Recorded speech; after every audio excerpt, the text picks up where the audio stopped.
बातवरीशन के दिन जावे जागे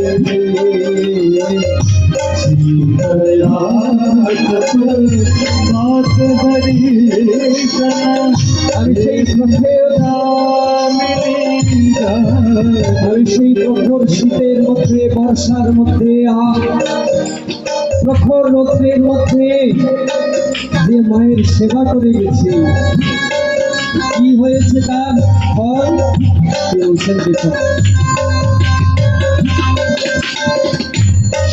शीतयातक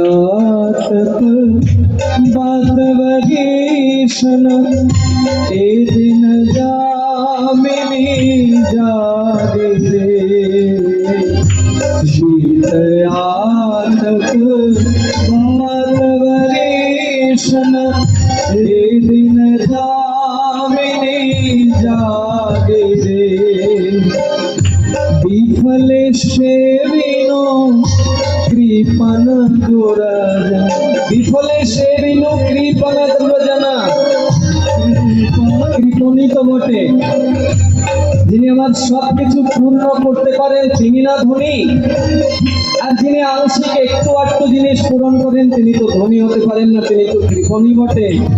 তাই বলছেন আমি এতদিন প্রখর রোদ ঝড় বৃষ্টি শীত সবকিছুকে উপেক্ষা করে যার সাধন করেছি, কি করেছি? বিফলে সেবিনো কৃপণ দুরজনা, বিফলে সেবিনো কৃপণ দুরজনা, চপল সুখলব লাগি। সামান্য সংসারের একটু সুখের জন্য আমি এত পরিশ্রম করেছি, চপল সুখলব লাগি। বিফলে সেবিনো কৃপণ দুরজনা, বিফলে সেবিনো কৃপণ দুরজনা, চপল সুখলব লাগি। ভজহু রে শ্রীনন্দনন্দন, ভজহু রে শ্রীনন্দনন্দন,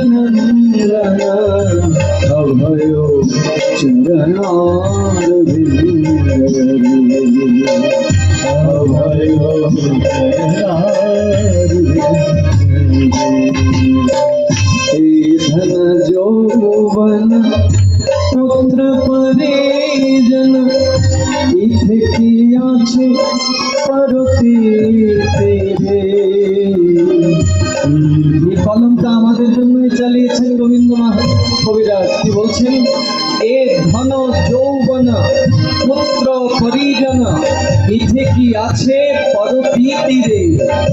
এর মধ্যে কি সন্তুষ্ট আছে? এই যে ধন সংগ্রহ করছে, এই যে জন আদি আমার চতুর্পার্শ্বে ঘিরে আমাকে মায়ার মধ্যে ডুবিয়ে রেখেছে, এখানে কি পেয়েছি আমি? এই ধন যৌবন পুত্র পরিজন, ইথে কি আছে পরতি রে। ধন যৌবন পুত্র পরিজন, ইথে কি আছে পরতি রে। কমল দল জল জীবন চলমল, কমল দল জল জীবন চলমল, ভজহু হরিপদ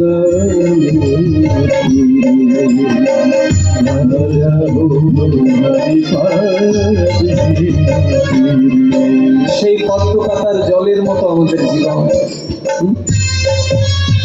পদ্ম পাতায় যেরকম জল বেশিক্ষণ স্থায়ী হয় না, একটু বাতাস দিলেই জল গড়গড় করে পড়িয়ে যায়, আমাদের জীবনটা ওই পদ্ম পাতার জলের মতো, আজ আছে কালকে নাই। তাহলে কি করতে হবে? গোবিন্দ কবিরাজ বলছেন ভজহু হরিপদ নীতি রে। সকলে মিলে সেই হরির চরণকে নীতি মানে প্রতিদিন ভজন করতে। ভজহু হরিপদ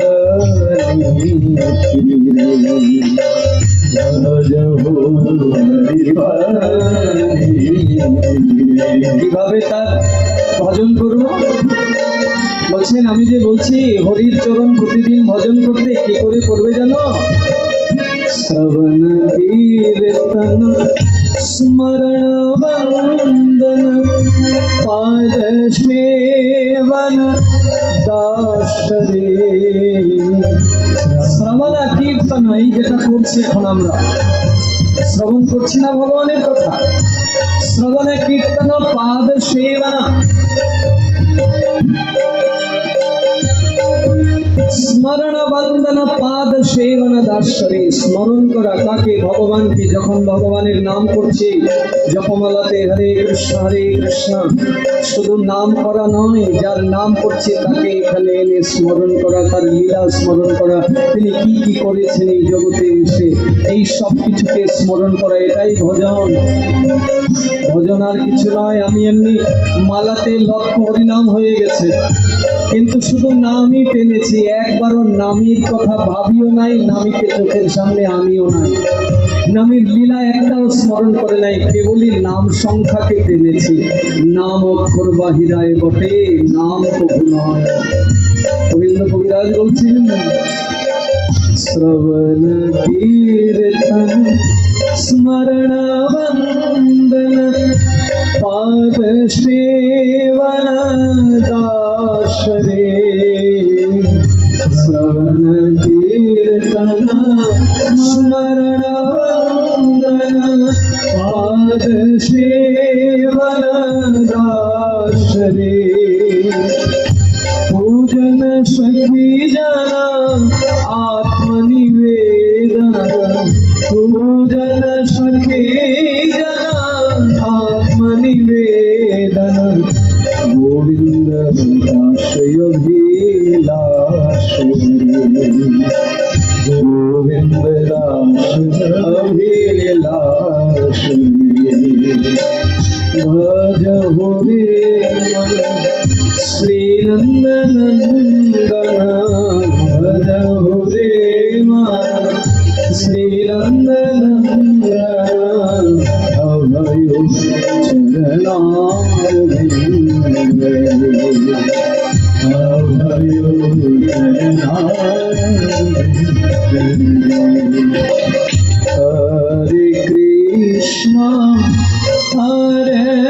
कृष्ण कृष्ण कृष्ण हरे हरे, हरे राम हरे राम, राम राम हरे हरे। हरे कृष्ण हरे कृष्ण। উচ্চেশ করে আমরা মন্দিরে বসে, মন্দিরের যে ভগবান, সেই ভগবানের নাম উচ্চারণ করে ভগবানের সুখ বিধান করি।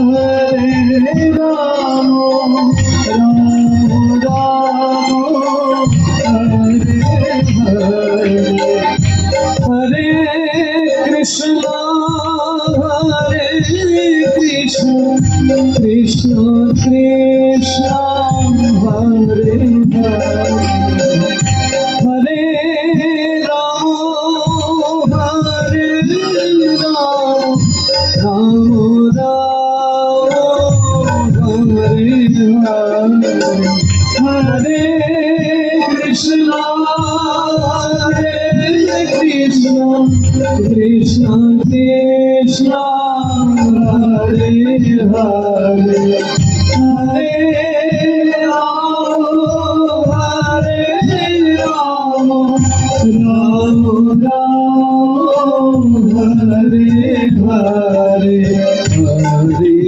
কৃষ্ণ হরে কৃষ্ণ, কৃষ্ণ কৃষ্ণ হরে হরে, হরে রাম হরে রাম, রাম রাম হরে হরে, হরে কৃষ্ণ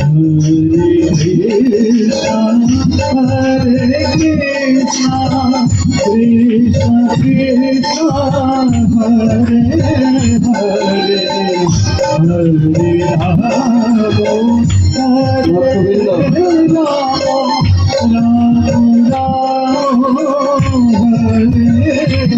শ্রী জগন্নাথ জি কথা কৃষ্ণ হরে কৃষ্ণ কৃষ্ণ কৃষ্ণ হরে হরে হরে রাম হরে রাম রাম রাম হরে হরে হরে কৃষ্ণ হরে কৃষ্ণ কৃষ্ণ কৃষ্ণ হরে হরে হরে রাম হরে রাম রাম রাম হরে হরে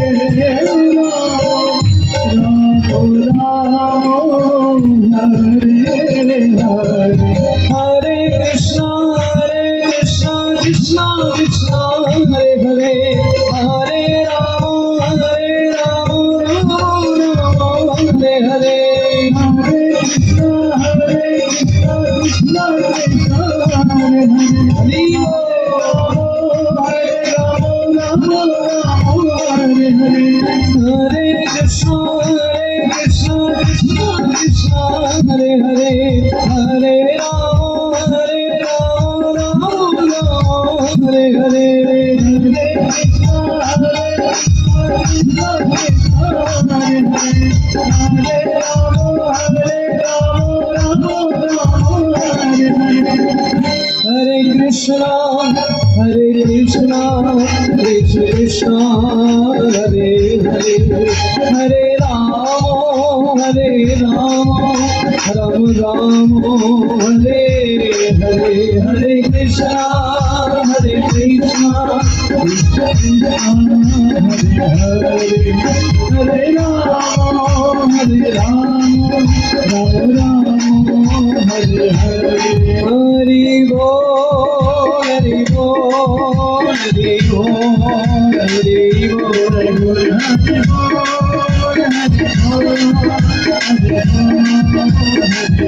नित्य बोल हरि बोल हरि बोल हरि बोल हरि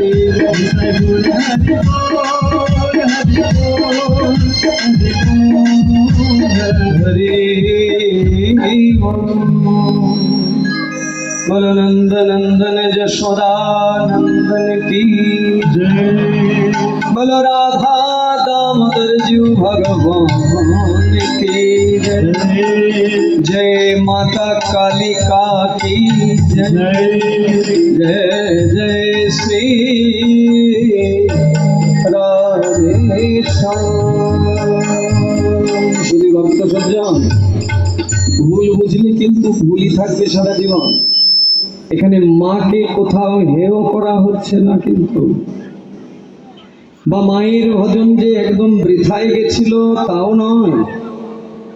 আজকে যখন মায়ের কাছে তারই ভক্ত গোবিন্দ কবিরাজ প্রার্থনা করেছেন যে মা আমি এতকাল তোমার ভজন করেছি, কিন্তু আমার দাদা বলছে যে এই ভজনের দ্বারা নাকি এই ভবসাগর আমি পাড়ি দিতে পারবো না, আমার মনে বড় কষ্ট। মা কিন্তু তখন তার ভক্তকে সঠিক পথই দেখিয়েছেন। কি বলেছিলেন? ভবপারের কর্তা আমি নই রে গোবিন্দ, ভবসাগর পাড়ি দিবি তো ভজ রে গোবিন্দ। যদি এই সংসার সমুদ্র পাড়ি দিতে হয় তাহলে গোবিন্দের ভজন করতে হবে। আমি এই সংসারের যা কিছু চাওয়া পাওয়া সব দিয়ে দিতে পারি, কিন্তু এই সংসার থেকে উদ্ধার করার ক্ষমতা আমার নাই, এটা একমাত্র কৃষ্ণের হাতে। তাই আপনি ভালোবাসতে পারেন, সকলকে বাসুন, তাতে আপত্তি নেই, কিন্তু মহাপ্রভুর মত যদি সকলের মত হয়, মহাপ্রভুর মত যদি সবার উদ্দেশ্যে হয়, তাহলে মহাপ্রভু কি বলেছিলেন? আরাধ্য ভগবান ব্রজেশ তনয়া। আমাদের সকলের আরাধ্য একজনই, তিনি হচ্ছেন সেই বৃন্দাবন চন্দ্র কৃষ্ণ। আরাধ্য ভগবান ব্রজেশ তনয়া তদ্ধাম বৃন্দাবনম, যিনি বৃন্দাবনে থাকেন। তার উপাসনা কারা করেছে? ব্রজবধূ বর্গেন যা কল্পিতা। যাকে ললিতা, বিশাখা, রাধারানী, ব্রজবাসীগণ ভজন করেছেন, সেই কৃষ্ণ আমাদের সকলের উপাস্য। সেই রাধা কৃষ্ণ যুগলই হচ্ছে আমাদের সকলের উপাস্য, তিনি আমাদের ইষ্ট। এর প্রমাণ কোথায় আছে? মহাপ্রভু বললেন, শ্রীমদ্ ভাগবতম প্রমাণমলম। সেটি প্রমাণ রূপে রয়েছে ভাগবত গ্রন্থে। মহাপ্রভুর মতমিদং তত্রাদর নো পরঃ। এটাই মহাপ্রভুর মত। মহাপ্রভুর মতের বাইরে কারুর মতকে প্রাধান্য দেওয়া যায় না। শ্রীনাথ চক্রবর্তী পাদ মহাপ্রভুর শেষ ভজরে গোবিন্দ, মাই তাকে বলেছিলেন গোবিন্দের ভজনা করতে। আমরাও যদি ওইভাবে মায়ের কাছে নিষ্ঠা নিয়ে যাই, কৃষ্ণ ভক্তির জন্য প্রার্থনা করি, তিনি সামর্থ্য, তিনি দিতে পারেন আমাকে কৃষ্ণ ভক্তি। তিনি আমার হয়ে কৃষ্ণের কাছে প্রার্থনা করতে পারেন, প্রভু তোমার এই সন্তান তোমার চরণ পেতে চায়, তুমি তাকে কৃপা করে দাও। শিবের কাছে আপনি প্রার্থনা করতে পারেন, ভোলানাথ, শিব, আশুতোষ, তিনি যদি আমার হয়ে একটু কৃষ্ণকে প্রার্থনা করেন, কৃষ্ণ সঙ্গে সঙ্গে সেটা স্বীকার করে নেবেন। আমি বারবার বলেও হচ্ছে না, কিন্তু শিব যদি একবার বলে সেটা ভগবান গ্রহণ করেন, কারণ শিব যে হচ্ছে সত্যম শিবম সুন্দরম, ভগবানের অত্যন্ত প্রিয় তিনি। তাই যারা বৈষ্ণব, যারা মন্দিরে কৃষ্ণের পূজা করে, তারা কখনো দেবদেবীকে উপেক্ষা করে না, তবে তারা জানে দেবদেবীর সন্তুষ্টি কেমন করে করতে হয়। তারা শিবকে, কালীকে স্বতন্ত্র ঈশ্বর বলে পূজা করে না। তাদের কাছে ঈশ্বর একজন কৃষ্ণ, আর বাকি সকলে সেই কৃষ্ণের দাস এবং দাসী। সেই জ্ঞানে তারা পূজা করে এবং তারা তাদের কাছে কৃষ্ণ ভক্তি প্রার্থনা করে। আপনি যাবেন গৌড়ীয় মঠ, ইস্কনে, অন্যান্য বৈষ্ণব সম্প্রদায়ে গিয়ে দেখবেন সেখানেও শিবের পূজা হয়, মায়ের পূজা হয়, হয় না যে তা নয়, তবে স্বতন্ত্রভাবে পূজা হয় না। কৃষ্ণের অধরামৃত এনে মাকে দেওয়া হয়, কৃষ্ণের অধরামৃত এনে শিবকে দেওয়া হয়। কারণ এই জগতে একমাত্র পুরুষ একজন, তিনি কৃষ্ণ, তিনি সকলের পূজা নেওয়ার অধিকারী, আর কেউ পূজা নেওয়ার অধিকারী নয়। এটাই হলো মত মহাপ্রভুর। এখানে কোনো পক্ষপাতিত্ব নয়, এখানে কোনো সাম্প্রদায়িকতা নয়। ভাগবত কোনো সম্প্রদায়কে বড় করে, কোনো সম্প্রদায়কে ছোট করে এমন নহে। ভাগবত সকলকে সমাদর করে, ভাগবত সকলকে শুদ্ধ জায়গায় নিয়ে যায়। তাই তো আমাদের সকলকে ভাগবতের সঙ্গ করতে হবে।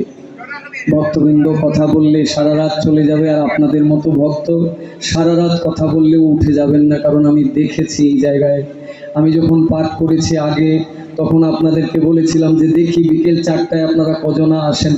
আমি বিকেল 4টায় এসে আমারই ঢোকার পথ ছিল না, সমস্ত রাস্তা আপনারা সবাই দখল করে নিয়েছিলেন। তাই আপনারা সারা রাত বসে কথা শুনবেন সেটা তো আমার জানাই আছে, কিন্তু আজকে সারা রাত কথা শুনে কালকে যদি মঙ্গলারতি আপনার না হয়, কালকে যদি সেবায় ব্যাঘাত হয়ে যায়, নিয়মটা তো প্রতিদিনের জন্যে। তাই আজকের নিয়ম এতটুকুই থাকবে, কথাকে আমরা বিশ্রাম দিয়ে দেব। ভক্তবৃন্দ, আজকের আমাদের মূল আলোচ্যটা এটাই ছিল, আমাদের ইষ্ট নিষ্ঠা। কৃষ্ণের প্রতি যেন আমাদের অচলা বিশ্বাস থাকে যে তিনি অবশ্যই আমাকে রক্ষা করবেনই।